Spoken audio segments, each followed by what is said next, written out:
Hello people, today I want to talk a bit about tower dives and, well, how in this game TL caused a bit of an upset in, well, not only pulling off a way better tower dive than T1, but also overall winning the game and taking a win off of an Asian team as a Western team, which is, well, as you probably know, pretty uncommon.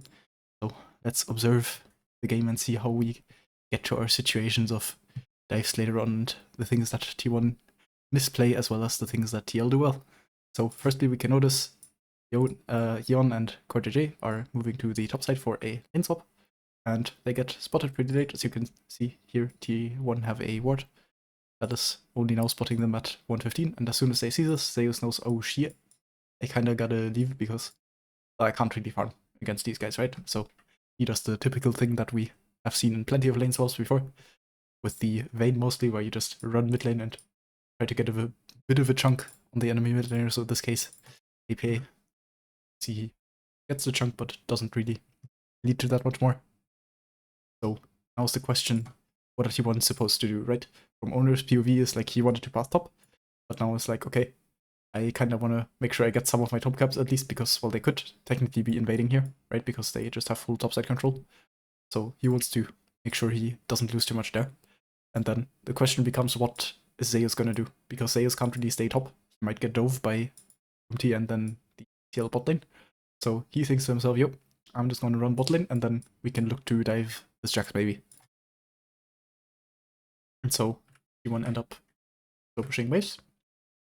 And in this situation, they choose to go for the dive. And let's observe some things about this dive before we let it play out. Firstly, the champion they are diving, Jax, is a very hard to dive champion, right? He has D-shield and a lot of HP therefore, and also Counter-Strike available, which means that he will be pretty much immune to a lot of T1's damage for like 2 seconds-ish. It's gonna be a lot of time that he can stall. And then, second thing, on the T1 comp, you see they have Jace, which is some damage, but not a lot since he's level 1. They have Ezreal, which is also some damage, but not a lot, and also his skill shots could be dodged. And then they have Carrier, which is their only source of actual CC. And so, if you look at this, then it's just not a lot of burst and not a lot of CC, which is pretty bad conditions for a dive. So, resulting from both these criteria, it means that T1's dive is going to take pretty long here. And as you can see, that's exactly what happens. Carrier goes for the initial stun, but T1 do not have enough damage to instantly kill Impact. Therefore, he gets his E out, gets to live some more, forcing T1 to take some more tower shots. You can see Guma dropping really low here. Carrier is already pretty much 1 HP. Zeus goes really, really low as well. And all of this wouldn't be a problem if CoreJJ hadn't decided to previously see that, okay, there's no Jace in top lane presumably, because we also saw mid, right? So I'm just going to recall and cover this dive. So with that in mind, this dive by T1 was just had to take longer than the timer that they had to complete the dive. Not only because of CoreJJ, but also because of UMT, who's still on bot side, right? So they both managed to clean up 2 kills off of this. And not only that, but also Impact still has TP, and so he is able to catch all of the wave that T1 wanted to initially try to deny him, so he doesn't lose a lot of this as well. And at this point I want to kind of throw a little quiz at you. Looking at this game state, one important detail is he did recall, and is now in base moving bot. What do you think TL do next?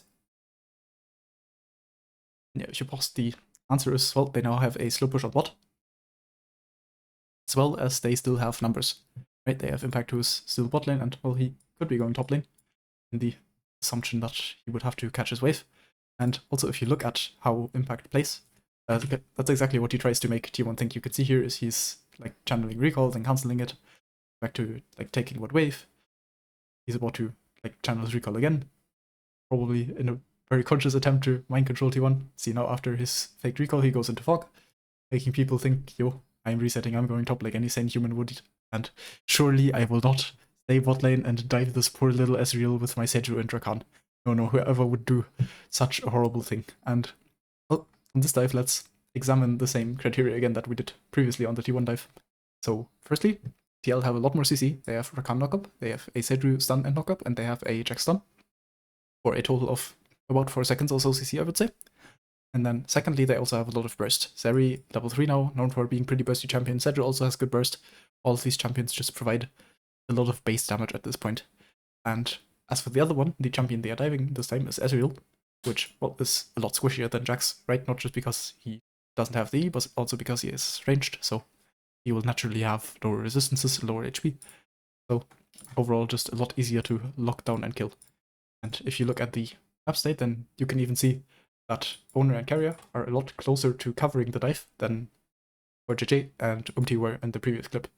But it doesn't matter, because the timer that TL require for their dive to go through is shorter than the timer that T1 required. In fact, it's a lot shorter.